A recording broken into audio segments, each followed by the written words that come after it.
Hello everyone. इस video में हम moment of inertia of solid sphere को डिस्कस करेंगे। सेंट्रल एक्सिस के अबाउट में मोमेंट ऑफ इनर्शिया कितना होता है उसको हम फाइंड आउट करेंगे। तो ये एक्स एक्सिस है और एक्सिस ऑफ रोटेशन को हम वाई एक्सिस मान लेते हैं। तो एक एलिमेंट को कंसीडर करते हैं वाई डिस्टेंस पे सेंटर ऑफ स्फीयर से। तो मान लेते हैं यहाँ पर वो स्ट्रिप है या एलिमेंट है, कितना डिस्टेंस पे, वाई डिस्टेंस पे। कहाँ से? तो सेंटर से। तो एलिमेंट को हमने कंसीडर किया और ये एलिमेंट जो होगा वो एक सॉलिड डिस्क होगा, उसके पास में एक थिकनेस भी होगा, उसका विड्थ होगा। तो वो विड्थ को हम dy मान लेते हैं। और ये जो है रेडियस ऑफ स्फीयर है, ठीक है। तो इसका विड्थ dy है और स्फीयर का रेडियस जो है वो r है। तो इसका एलिमेंट जो हमको मिलेगा वो एलिमेंट मिलेगा क्या? वो मिलेगा हमको एक सॉलिड डिस्क मिलेगा जिसका थिकनेस जो है वो dy होगा। मान लेते हैं उसका रेडियस जो है वो x है। किसका? तो वो एलिमेंट जो डिस्क को हम कंसीडर कर रहे हैं सेंटर से y डिस्टेंस पे। और ये इसका एक्सिस ऑफ रोटेशन है, जो पूरा सॉलिड स्फीयर का एक्सिस ऑफ रोटेशन है। और ये जो है ये कितना होगा? ये होगा dy, ठीक है। अब इसका मास जो है एलिमेंट का dm को हमको निकालना है। और ये निकलने के बाद क्या होगा? इसका मोमेंट ऑफ इनर्शिया को हम लोग निकाल लेंगे। dm मास को निकालने के बाद मोमेंट ऑफ इनर्शिया निकाल लेंगे अबाउट एक्सिस ऑफ रोटेशन। तो dm को हम इजीली लिख सकते हैं। dm को हम लिखेंगे dm is equal to mass divided by volume of sphere 4/3 pi r cube into volume of element. तो वॉल्यूम ऑफ एलिमेंट हो जाएगा पाई उसका रेडियस का स्क्वायर इंटू उसका थिकनेस dy। ये पाई और ये पाई क्या हो जाएगा? कैंसिल आउट हो जाएगा। तो इसको हम लिख सकते हैं 3m divided by 4r cube into x square into dy, ठीक है। तो dm हमारा निकल गया। अब x जो है हमने माना था रेडियस ऑफ एलिमेंट या डिस्क, तो ये x इस डिस्क का रेडियस होगा, इसको भी रेडियस ऑफ स्फीयर कह सकते हैं। और ये y डिस्टेंस है। तो यहाँ पर पैथागोरस जब लगाएंगे हम तो x का स्क्वायर प्लस y का square is equal to r का स्क्वायर। तो x स्क्वायर हमारा हो जाएगा r square minus y square. चलिए तब इस x स्क्वायर को यहाँ पर हम यूज करेंगे, लेकिन अभी करने से फ़ायदा नहीं है। पहले इसको छोटा छोटा करके लिख लेते हैं। तो डी जब लिखेंगे तो डी कितना हो जाएगा? डी हो जाएगा, डिस्क है तो डिस्क का मोमेंट ऑफ इनर्शिया होता है हाफ इंटू मास इंटू उसका रेडियस का स्क्वायर। तो रेडियस तो एक्स हमने माना है इस एलिमेंट का। ये एलिमेंट का मोमेंट ऑफ इनर्शिया छोटा है, ठीक है। अब इसको इंटीग्रेट कर देंगे हम।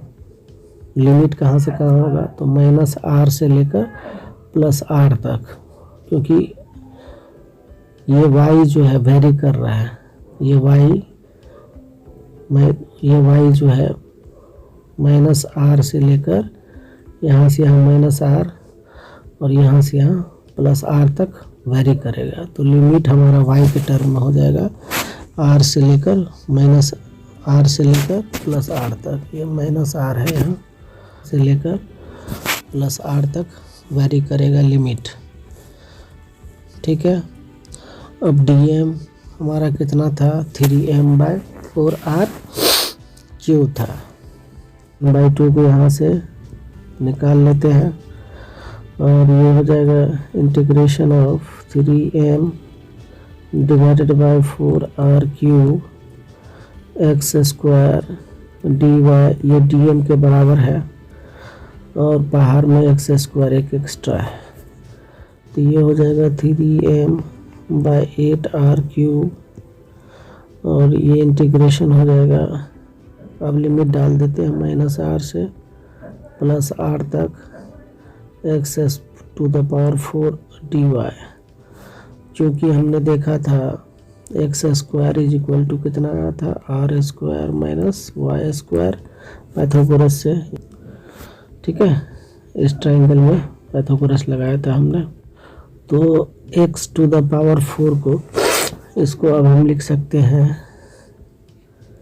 x⁴ is equal to x² का होल स्क्वायर लिख सकते हैं। तो इसको हम लिखेंगे r² - y² का पावर 2 हो जाएगा, ठीक है। तो अब जो है, वैसे ये इवन फंक्शन है, तो इवन फंक्शन का कंसेप्ट क्या है डेफिनेट इंटीग्रल में, चलिए उसको देख लेते हैं हम लोग। अगर कोई इवन फंक्शन है इस तरह से f(x) -a से +a और ये dx, तो इसको हम लिख सकते हैं twice of integration 0 to a f(x) dx, ऐसे कर सकते हैं। तो इसी का यूज करेंगे हम यहाँ पे।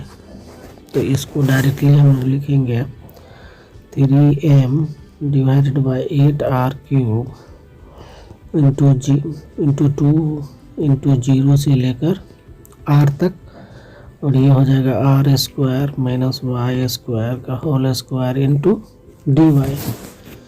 तो इसको आगे लिखेंगे हम लोग इस तरह से 3m divided by 4r³ into इसका होल स्क्वायर करेंगे तो ये r⁴ plus y⁴ minus 2r² into dy 0 से लेकर r तक जाएगा, ठीक है। तो इसको लिखिए 3m डिवाइडेड बाई 4r³ और इसका इंटीग्रेशन कर देते हैं। अब इंटीग्रेशन है इसका, तो r4 इंटू dy, तो r5 नहीं, ये तो कांस्टेंट है, तो r4 इंटू dy का इंटीग्रेशन y, और ये y 5/5 माइनस 2r² y3/3 0 से लेकर r तक जाएगा इंटीग्रेशन इसका, ठीक है। तो इसको लिखेंगे 3m डिवाइडेड बाई 4r³। अब लिमिट को डाल देते हैं अपर लिमिट को, तो r5 ये हो जाएगा r5/5 माइनस 2r, y के जगह पर r को रखने पर तो ये भी हो जाएगा r5/3, और ये हो जाएगा 3m divided by 4r³। LCM ले लें तो इसका हो गया 15, तो ये हो जाएगा 15r⁵ और ये 3r⁵ माइनस 10r⁵।